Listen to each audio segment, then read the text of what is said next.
Hey, good morning, it's Owen Bigland. This is the Inside Edge video blog. In the words of the great Zig Zigler, he used to say that opportunity is all around us if you just know where to look. And he used to say, did you wake up this morning to an alarm clock or did you wake up to an opportunity clock? And that's so true, especially when it comes to investing or with real estate. And yes, even Vancouver real estate. We all know it's expensive. I've already blogged about that in the past. It is an expensive city to live in, especially to buy real estate in the lower mainland.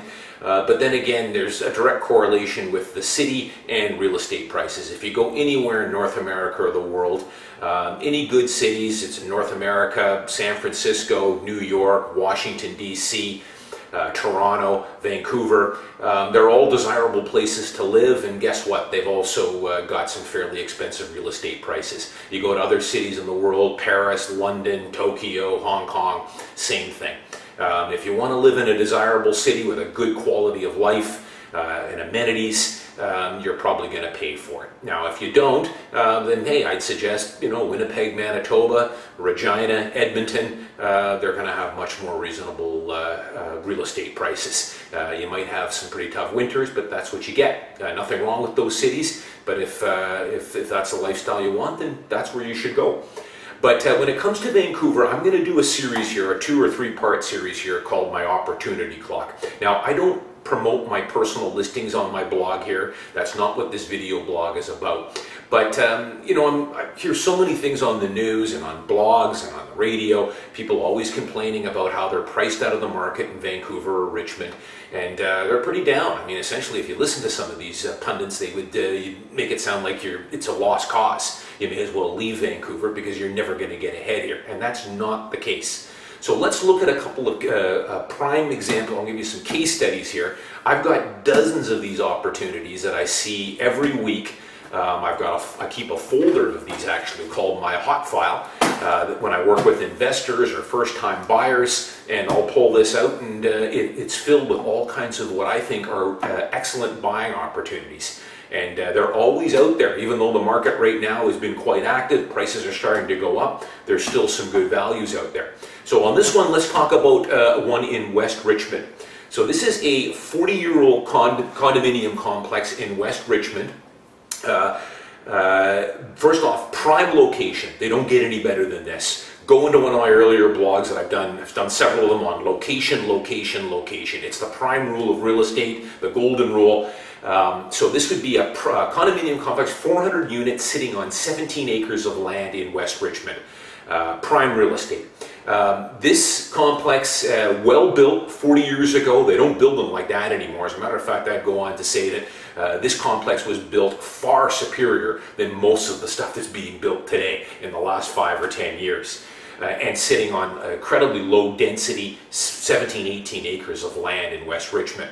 Now, about 3 years ago, 2.5 years ago, they got a depreciation report. The complex was, at that time, 38 years old. There was a lot of things that were going to need to be done. They were one of the early adopters of getting a depreciation report done. Now, naturally, being 38 years old, there was a whole lot of stuff on this depreciation report that was going to need to be getting done. Windows, balconies, they're on their second roof, they were going to need a third roof that was going to need to be done. Elevator upgrades, that kind of thing. They called for about a $25,000 to $30,000 levy per owner over the next 10 years or so. Now, they went in and they thought that was a little excessive. They hired another engineering company to revise it. Make a long story short, they came up with a number more like about $15,000 that would be needed per owner over the next 5, 7, 8 years. Now, when that depreciation report came out, immediately when people saw that $30,000 or $35,000 number, the prices began to drop. Now, it wasn't a leaky condo, it was still a fantastic complex, but it had gotten to an age where things were going to need to be done. They were just worn out. And that caused the prices to drop fairly substantially. Give you an example, I was selling 2-bedroom units in this complex 5 years ago for $275,000, $265,000. Today, those same units are selling for around $170,000, $180,000 with a pending levy. They voted on it a couple of times now and defeated it. They want to spend $3,000 a year per owner for the next 5 years, so about $15,000 to get everything back in shape. That's been defeated twice. It's only a matter of time now before they vote on it again to get it approved. So it represents a tremendous buying opportunity for the right buyer. The right buyer being someone that A, can buy the unit and has a little bit of money on the side to cover these levies. I'm estimating, well, the latest vote is, as I say, $15,000 over the next 5 years. So you need to have a bit of a side fund there, which excludes many people, especially first-time buyers. The second thing you need, which is really important, is a little bit of patience. You need to be able to buy it, live in it for 5, 6, 10 years. That's where all the magic happens. Let this levy eventually get passed next year and let them start remediating the complex. When that happens, you're going to see the prices start to go back up. Now, I just sold a unit in here last week for $172,000, 2-bedroom, 2-bath. Sold it to a trades guy. Unit was going to need a full renovation. This guy was a plumber, and he could do all the work himself. So he was going to buy it, fix it up, probably spend about $15,000 in materials. I told him as well, of course, to set aside about $250 a month for the next 5 years, and that will cover all the levies to get this building back up into top shape.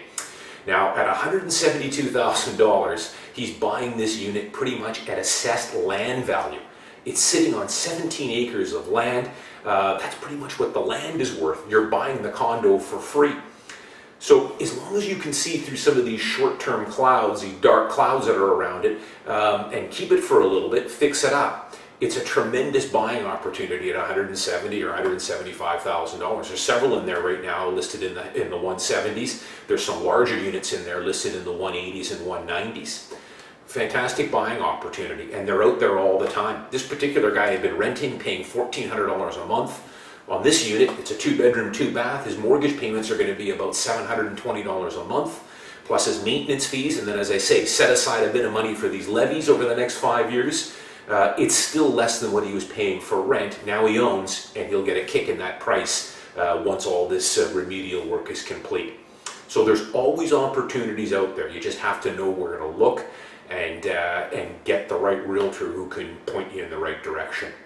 I'm Owen Bigland. As always, thanks for watching. I'll see you next time.